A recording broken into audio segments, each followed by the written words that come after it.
Alabama basketball hands Illinois their first loss of the season. I was there last night, and I have a lot to talk about.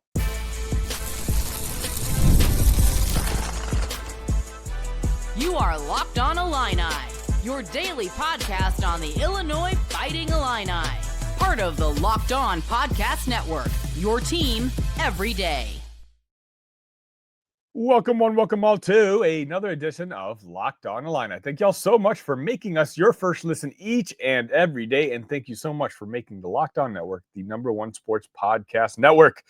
My name is Sonny Verma, your host here at Locked On, where I continue to provide you coverage each and every day. If you don't mind, everything you see and hear is absolutely free. So go ahead and hit the like button if you don't mind. Today's episode is brought to you by FanDuel.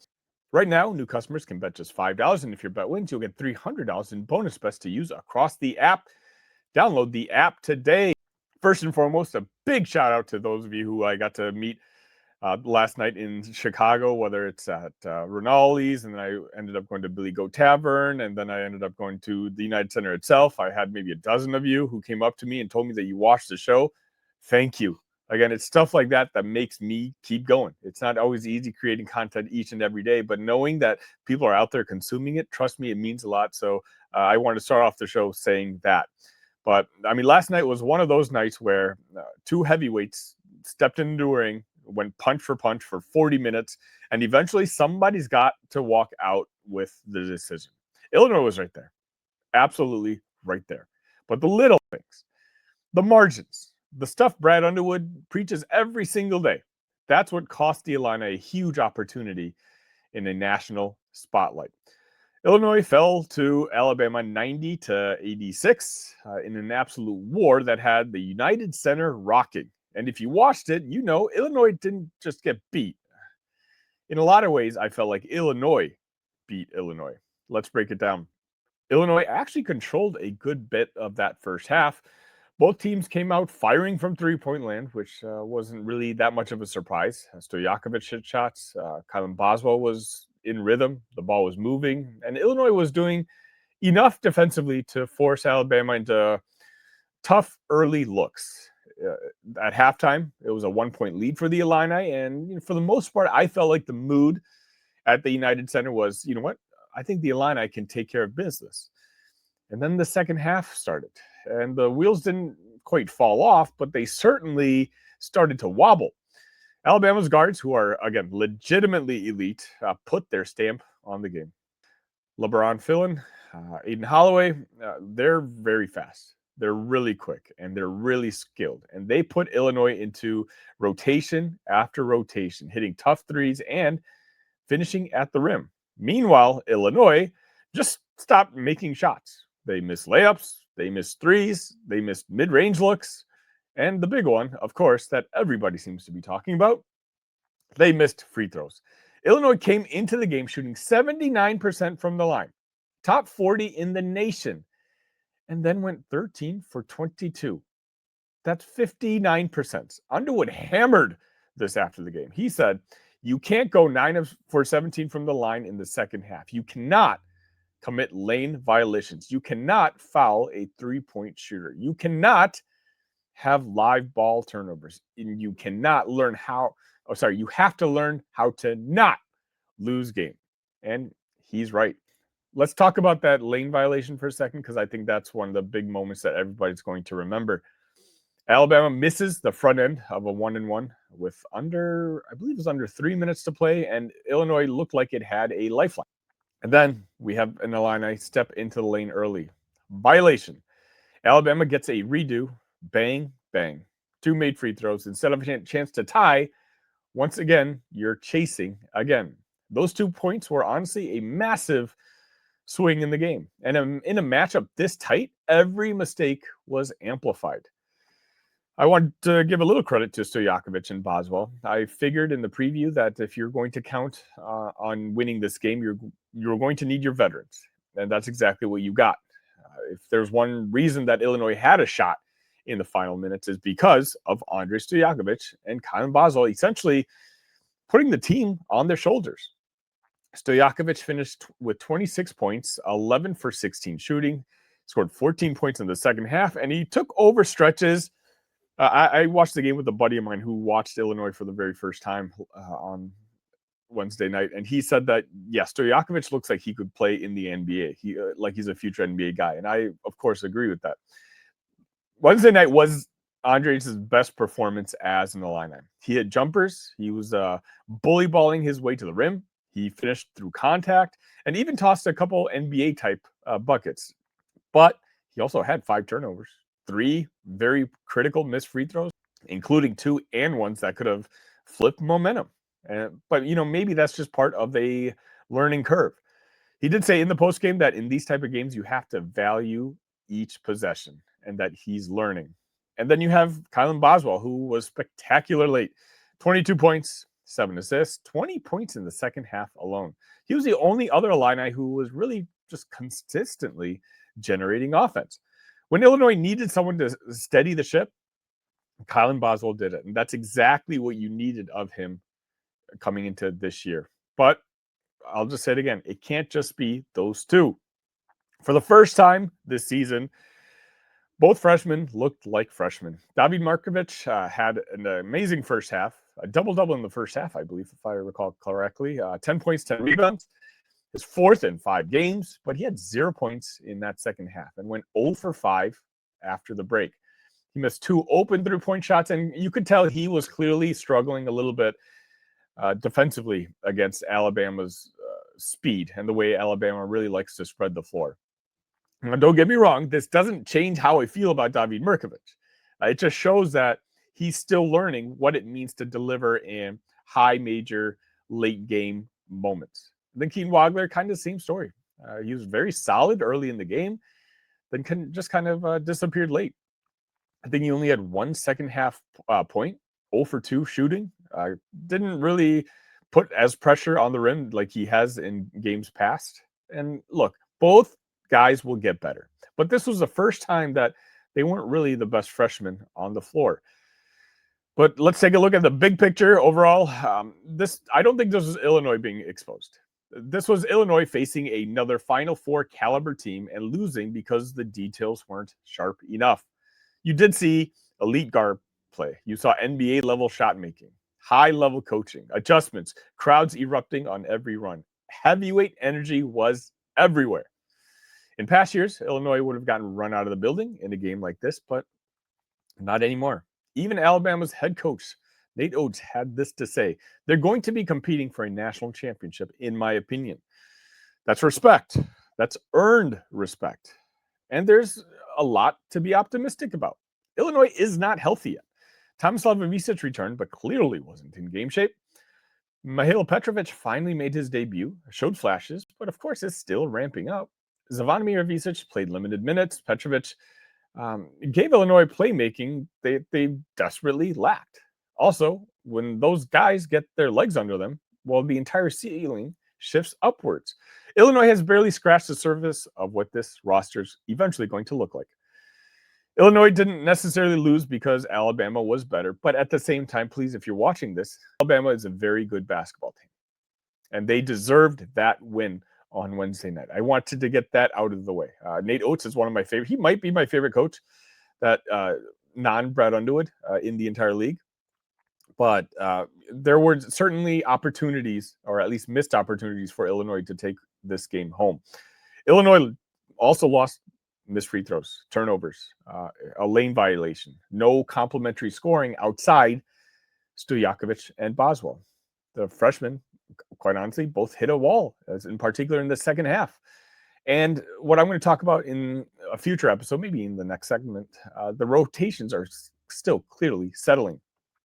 The thing is, all these are fixable problems. And yet, despite all of that, Illinois was one possession away from stealing this game. That's what great teams look like. Even on their B- night, they're in it at the end. So yeah, disappointing, absolutely. A blown opportunity, no question. But a reason to panic, not even close. You saw a team that can play with and beat elite competition. You saw two stars emerging in Stojakovic and Boswell. You saw freshmen who I truly believe are going to learn from this. And you saw a glimpse of what Illinois could look like once they get healthy. Fix the free throws, clean up the details, get the bigs into rhythm, and this still might be one of the best teams in college basketball. We've got 2 bye games next, but then we've got UConn on Black Friday, and you better believe that Illinois will be ready.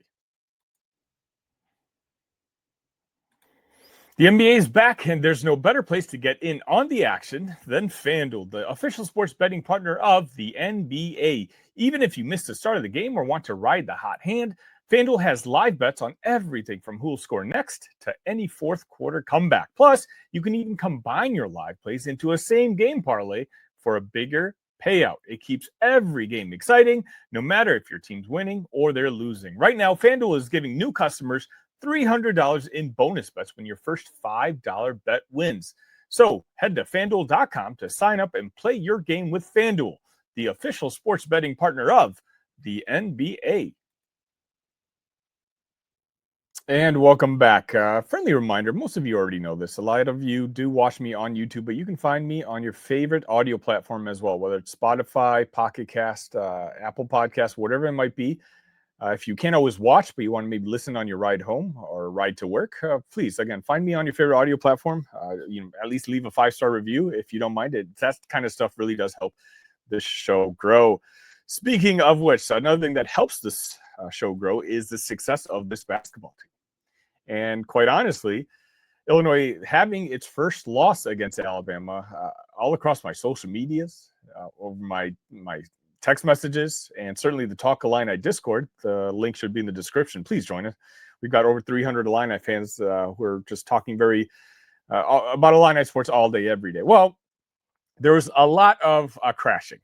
Okay, and granted, last night I wasn't able to do a live post game just because, of course, I was at the game. So it's about a 40-minute drive for me to make it home from the United Center. And usually those live post games are for venting, are for saying things that you may or may not necessarily believe. But as I walked out of the United Center, I set up a little story on the YouTube page talking about how I'm leaving the game disappointed, but not really all that upset, not really all that mad. And I want to be clear with that statement. There's no such thing anymore for Illinois as good moral losses.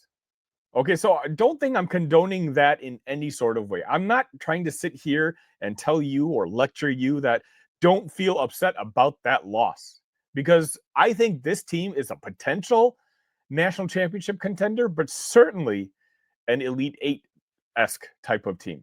So it's okay to raise our expectations to not accept losses anymore, no matter how this team played. What I'm about to say is more on my outlook for the season.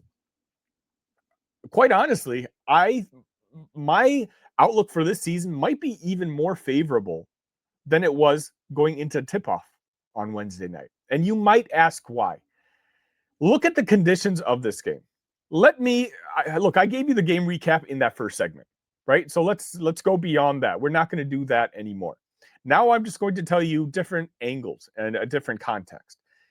Alabama is a very good basketball team, coached by a guy who I think is one of the 5 best coaches in all of college basketball. Alabama was coming off a hard-fought loss to Purdue. They were in desperation mode, and you could tell. Illinois was supposed to have a big rebounding advantage, but they didn't quite. I almost wish Alabama had beaten Purdue, and I would have felt a little more confident about Illinois being able to beat Alabama then, who might be coming in on a little high. That didn't happen. But even regardless of all that, Alabama is a team that has been to the Final Four, has gone to the Elite Eight, and quite honestly, this year they could do that again. Illinois on a neutral court, technically it was a home court, but it's a different environment. Let's just say, United Center, even it's always been known to not be very shooter friendly. And so when you're a kid playing there for the first time, you can see in the shooting percentages of both teams did not shoot very well from there. But in this battle against a top 4, top 5, maybe top 10 team in the country, Illinois loses by 4. But let's take a look into the details. Thomas Lovavicic made his return since the first game of the season. Tommy looked awful. Now, you guys know I'm a big Tommy guy. I do not accept Tomislav Ivicic slander on this show. If I see some other show talk about it, I bring that segment on over here and I will discuss it. But the fact that he's missed so many practices, you can tell I tweeted this out during the game yesterday that Tommy simply should not have played. He wasn't ready for this level of competition, certainly not in the conditioning that he's in. And quite honestly, his backup, his brother, well, I think Zvonimir actually started on Wednesday night, but big picture wise, his backup, Zvonimir, is also clearly still struggling with an injury himself. So one of the big advantages that Illinois was supposed to have over Alabama was the size that we have compared to theirs. But essentially, Illinois played without a center. Just because there was a center on the court doesn't mean those guys were playing up to their abilities. And not because they're being frustrated by the defense, but just simply because they're conditioning or lingering injuries. Then you also have Mihailo Petrovic making his debut. A guy who my everydayers in here know. I mean, I feel like I championed him all off season long. A lot of people, once this Keaton Wagler train got going, said, okay, Mihailo's not going to start anymore. Which is fine. But as of late, people are saying, does Mihailo Petrovic even play? Which shocked me because I've been watching Petrovic's videos all summer long, and I'm like, no, this guy is legitimate. I needed to trust my own eyes, my own instinct. And my own eyes and my own instinct tell me he's a very good basketball player. And for him to come into this game, which he wasn't planning on, or Brad Underwood was not planning on Petrovic playing. But I think Boswell got his third foul late in the first half. And so basically kind of forced Brad's hand. Brad talked about how he didn't want to play or introduce Mihailo to college basketball against a team like Alabama in the United Center, an NBA stadium. But he was forced to. And what does he do? Petrovic comes in and he nails a step-back three-pointer almost right away. He goes 1 for 1 from the field in 12 minutes. And in those 12 minutes, he had 5 assists. Now, some of you might remember, one of my hot takes this offseason was, I was assuming at the time that Mihailo Petrovic was going to be the starting point guard on this team. And one of my hot takes was that Mihailo would lead the Big Ten in assists. Because he's got that sort of vision. He attacks the basket, quite honestly, mostly looking to find the open three-point shooter. And for me, when I had looked to see how this team was kind of built, I'm like, this is kind of perfect for Mihailo. Because he does something that nobody else on the team does. I mean, now we see Andrej Stojakovic do it. So, Andrej and Mihailo are very similar type of players. But Mihailo is fast. Brad Underwood has called him a jet. And so when you talk about a guy who can counteract Alabama's speed, Mihailo was kind of that guy. Now, we're very fortunate that we're not going to be playing a team like Alabama in this Big Ten schedule. There's no real teams in the Big Ten that are going to play with that level of elite guards, speed, and athleticism. We have elite guards in the Big Ten Conference, of course. But that combination, I think we saw for the last time until maybe the NCAA tournament starts in March. But I think in the future, you can see, when I think of my frustrations from Wednesday night's game, one of it clearly was Brad Underwood's rotations. I don't understand why Stojakovic was sitting for as long as he did in that second half, in particular early. And it just came to me. And if you haven't watched the Brad Underwood post-game press conference, please do. I might just do an independent show talking about that because I thought it was fantastic. One of the better ones in a long time. But again, he made it a point to point out how many practices these individuals have had, just period, out of the 40 practices that they've had. This team played together for the first time on Sunday. That was their first practice together. I'm not just saying in months, I mean ever. Stojakovic came over summer. When Stojakovic was here practicing with the team, Mihailo was still in Europe. And then when Mihailo finally got cleared, he came back here. Well, Stojakovic got hurt.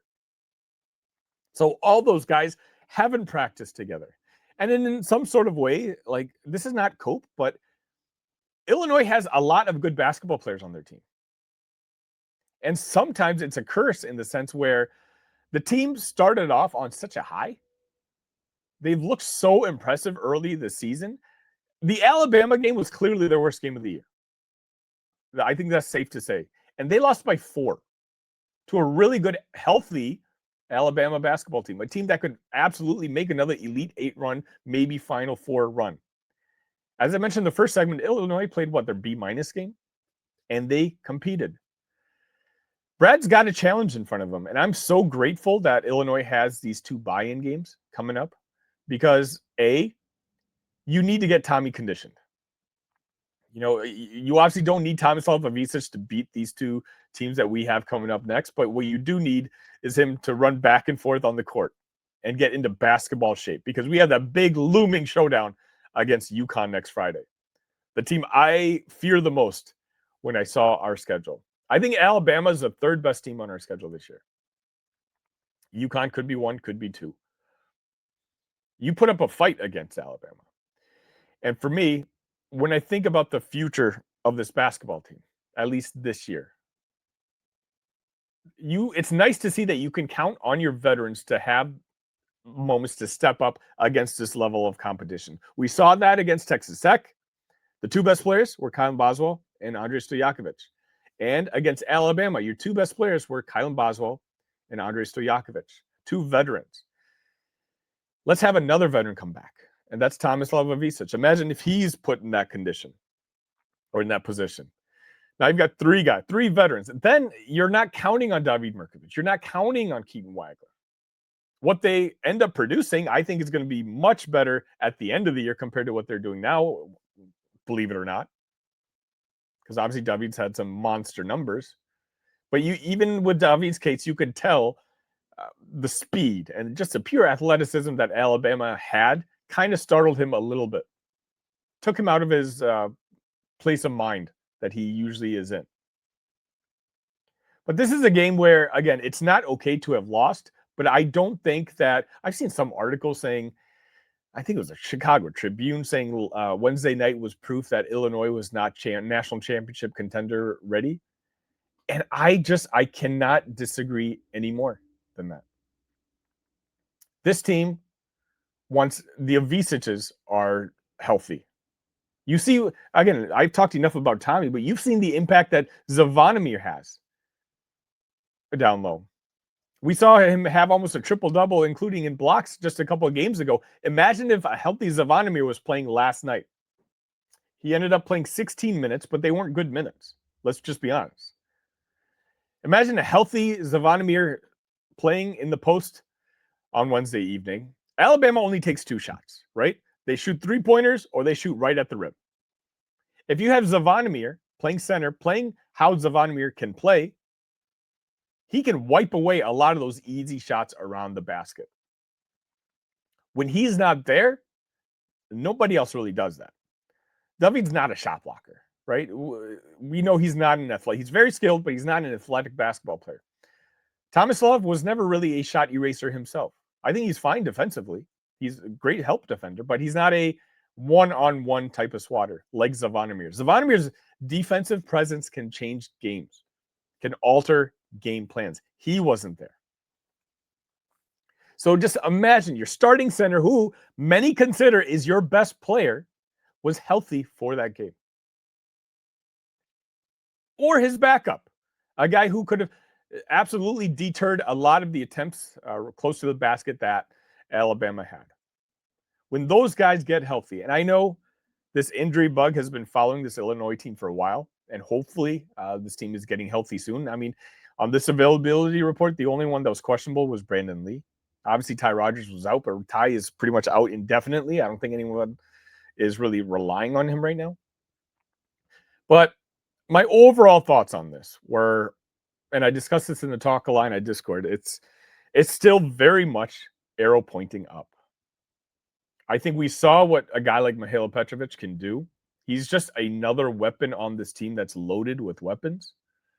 And you saw this Illinois team compete with one of the best teams in the country, a desperate team, might I add, because of their loss to Purdue. Alabama needed to win that game. And just like they needed to win that game, I almost feel like there's going to be more pressure for Illinois to try to beat UConn next Friday. And I like that. I don't think necessarily they're going to win, but I do think that now when you have that first loss, that sense of urgency is going to be there.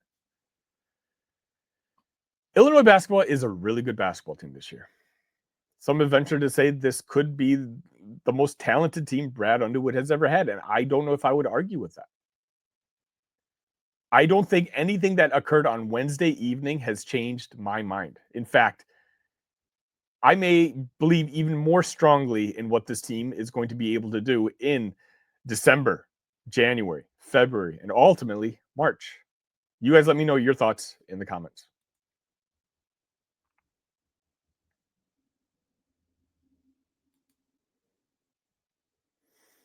All right, that's going to just about wrap it up for today's show. Make sure you hit the like button and make sure you're subscribed. Again, a special shout out to all of you who came up to me on Wednesday night. One of the coolest experiences I've ever been a part of. This is my first time seeing Illinois at the United Center too. So, being a big Bulls fan, growing up with the Jordan Bulls, I've spent a lot of times at the United Center watching a lot of good basketball and sometimes not so good basketball as of late. But to see the orange and blue, and I mean, if you were at the game, credit to you. That energy at the stadium at the United Center on Wednesday night was amazing. I could not believe it. It really felt like a home game in a lot of ways. Brad Underwood made a point of it himself, pointing out how just orange the crowd looked like. Great job by Illini fans. And again, I hope in some sort of way that those of you who stayed until the end, I've been able to talk you off the ledge a little bit in that second half. And, again, there was no live post games, but quite honestly, there'll be probably 2 live post games on Saturday. Illinois basketball plays, I believe, at 1:00, and then Illinois plays Wisconsin in the evening at 6:30. I will have a preview for that Wisconsin game up shortly, maybe in the next day or so. I think I'll probably do 2 live post games, or I might just combine, or you just let me know what you want. Let me know in the comment section. Maybe I'll do whatever's most requested. But regardless, I always say you're not going to find anyone producing more Illini content than me right here on this channel. So on your way out, please hit the like button. Thanks for making Locked On Illini your first listen today. For your second listen, check out Locked On Big Ten. Craig Tremont breaks down the most exciting conference in college sports, from rivalries to the championship and every game in between. Find Locked On Big Ten on YouTube or wherever you listen to podcasts, part of the Locked On Podcast Network, your team every day. That's going to be enough for me today. Until next time, ILL. Love you guys.